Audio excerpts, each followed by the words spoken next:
People say I was accidental prime minister. I was also accidental finance minister.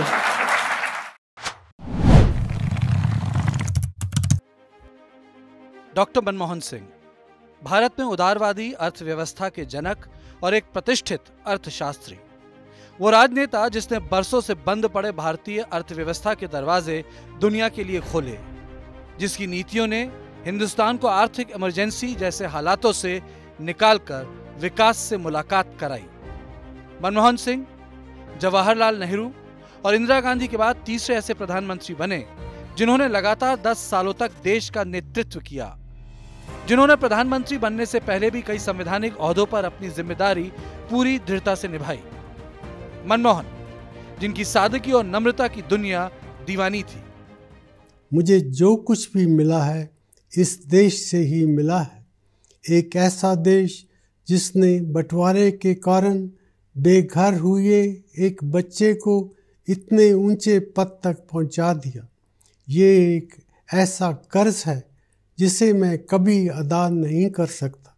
ये एक ऐसा सम्मान भी है जिस पर मुझे हमेशा गर्व रहेगा। मनमोहन सिंह का जन्म 26 सितंबर 1932 को अविभाजित भारत के पंजाब प्रांत के कह गांव में हुआ था। साल 1947 में देश के बंटवारे के दौरान उनका परिवार भारत के अमृतसर आ गया था। मनमोहन सिंह ने पंजाब से ही अपनी स्कूली पढ़ाई पूरी की। साल 1954 में उन्होंने पंजाब विश्वविद्यालय से अर्थशास्त्र में एमए किया। इसके आगे की पढ़ाई उन्होंने ब्रिटेन की कैम्ब्रिज यूनिवर्सिटी से की, जहां साल 1957 में उन्होंने इकोनॉमिक्स में फर्स्ट क्लास से ऑनर्स की डिग्री हासिल की। इसके बाद साल 1962 में उन्होंने ऑक्सफोर्ड यूनिवर्सिटी के न्यूफील्ड कॉलेज से अर्थशास्त्र में डीफिल किया। साल 1966 से 1969 के बीच मनमोहन सिंह ने यूनाइटेड नेशंस के लिए काम किया। साल 1969 से 71 तक वो दिल्ली स्कूल ऑफ इकोनॉमिक्स में इंटरनेशनल ट्रेड के प्रोफेसर रहे। इसी साल डॉक्टर सिंह को मिनिस्ट्री ऑफ कॉमर्स में आर्थिक सलाहकार के रूप में शामिल किया गया। इसके बाद 1972 में उन्हें वित्त मंत्रालय में मुख्य आर्थिक सलाहकार के रूप में नियुक्त किया गया। साल 1976 में उन्हें वित्त मंत्रालय में सचिव नियुक्त किया गया। साल 1982 में डॉक्टर मनमोहन सिंह को भारतीय रिजर्व बैंक का गवर्नर बनाया गया। वो 1985 तक इस पद पर रहे। इसके बाद राजीव गांधी सरकार में साल 1985 में मनमोहन सिंह को भारतीय योजना आयोग का उपाध्यक्ष नियुक्त किया गया। वो लगातार 5 सालों तक इस पद पर बने रहे। साल 1990 में उन्हें प्रधानमंत्री का आर्थिक सलाहकार बनाया गया। साल 1991 में मनमोहन सिंह को यूनिवर्सिटी ग्रांट्स कमीशन का चेयरमैन नियुक्त किया गया। इसके कुछ ही समय बाद 21 मई 1991 को राजीव गांधी की अचानक हत्या के बाद नरसिम्हा राव को देश का अगला प्रधानमंत्री चुना गया। ये वो वक्त था जब देश दिवालिया होने की कगार पर था। तब नरसिम्हा राव ने मनमोहन सिंह को अपनी सरकार का वित्त मंत्री चुना। I was then the chairman of the University Grants Commission. The next morning, I went to the office as usual. Narasimha Rao ji was searching for me, and he traced me to the UGC, and he said, "Where are you?" "No, you go and get dressed up and come for the swearing-in ceremony." So that's how I became the finance minister. So people say I was accidental prime minister. I was also accidental finance minister. स्वतंत्र भारत के आर्थिक इतिहास में एक निर्णायक समय था। Narasimha Rao ji called me and I met him. I said to him that the country is in great difficulties. It requires hard thinking and very tough decision-making process to get the country out of the crisis that she was in.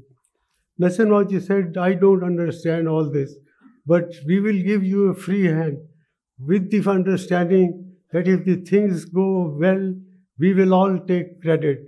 But if the things go wrong, well, you will be the scapegoat." डूबती हुई economy को उभारने के लिए doctor Singh ने आर्थिक उदारीकरण को एक ट्रीटमेंट के तौर पर पेश किया। आर्थिक संकट से गुजर रहे देश को मनमोहन सिंह ने न सिर्फ अपने पैरों पर खड़ा करने का काम किया, बल्कि देश में आर्थिक क्रांति लाने के लिए उन्होंने जो रूपरेखा, नीति और ड्राफ्ट की तैयारी की, उसकी प्रशंसा दुनिया आज भी करती है। 1991-92 के ऐतिहासिक बजट में मनमोहन सिंह ने दुनिया भर की कंपनियों के लिए भारतीय बाजार को खोल दिया। उन्होंने लाइसेंस परमिट सिस्टम को भी खत्म करने का महत्वपूर्ण निर्णय लिया। साल 1996 तक मनमोहन सिंह ने बतौर वित्त मंत्री रुपए का डिवैल्यूएशन, टैक्स में कटौती, आयात निर्यात के नियमों को सरल करने जैसे कई अहम फैसले लिए।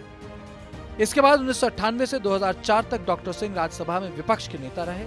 साल 2004 में हुए आम चुनावों में यूपीए सत्ता में लौटी और कांग्रेस संसदीय दल ने मनमोहन सिंह को प्रधानमंत्री पद के लिए चुना। 22 मई 2004 को डॉक्टर मनमोहन सिंह ने देश के पहले सिख और 13वें प्रधानमंत्री के रूप में शपथ ली।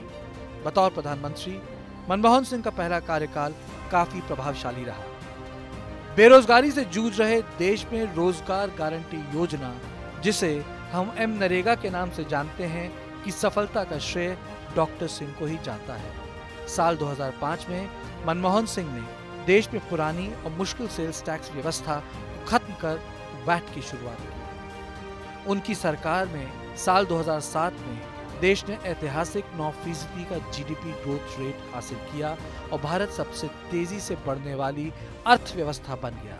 साल 2007-08 में जब दुनिया भर में रिसेशन आया, तब भारत की स्थिति दूसरे बड़े देशों के मुकाबले काफी बेहतर रही। मनमोहन सिंह के कार्यकाल में ही राइट टू एजुकेशन अस्तित्व में आया, जिसके तहत 14 साल तक के बच्चों के लिए मुफ्त और अनिवार्य शिक्षा को सुनिश्चित किया गया। मनमोहन सरकार में ही भारत न्यूक्लियर पावर बनकर उभरा। साल 2008 में अमेरिका के साथ हुए परमाणु करार के मुद्दे पर उन्होंने न सिर्फ गठबंधन सहयोगियों बल्कि अपने पार्टी के भीतर उठ रहे विरोध का भी मजबूती से सामना किया। मेरा सार्वजनिक जीवन एक खुली किताब है। मैंने हमेशा अपनी पूरी क्षमता से अपने महान राष्ट्र की सेवा करने की कोशिश की है। साल 2009 में एक बार फिर यूपीए 2 सत्ता पर काबिज हुई और 22 मई 2009 को डॉक्टर मनमोहन सिंह ने एक बार फिर देश के प्रधानमंत्री के रूप में शपथ ली। हालांकि गठबंधन की राजनीति में सत्ता बचाए रखने के लिए वो ऐसे उलझे कि उनकी सरकार पर भ्रष्टाचार के कई गंभीर आरोप लगे। प्रधानमंत्री जी, कुछ तो मजबूरियां रही होंगी, यूं ही कोई बेवफा नहीं होता। और मजबूरी क्या है? हमारी मजबूरी ये है कि आप इस देश के साथ बेवफाई कर रहे हैं, इसलिए हम आपके प्रति वफादार नहीं रह सकते। और मुल्क के साथ बेवफाई करने के लिए दूसरा शेर पढ़ रही हूँ आपको मुखातिब करके। तुम्हें वफा याद नहीं, हमें जफा याद नहीं। जिंदगी और मौत के दो ही तो तराने हैं, एक तुम्हें याद नहीं, एक हमें याद नहीं। कोयला आवंटन घोटाला, 2G स्पेक्ट्रम घोटाला जैसे तमाम आरोपों से उनकी सरकार जरूर घिरी, लेकिन व्यक्तिगत तौर पर मनमोहन सिंह पर कोई उंगली नहीं उठी। Honestly believe that history will be kinder to me than the contemporary media or the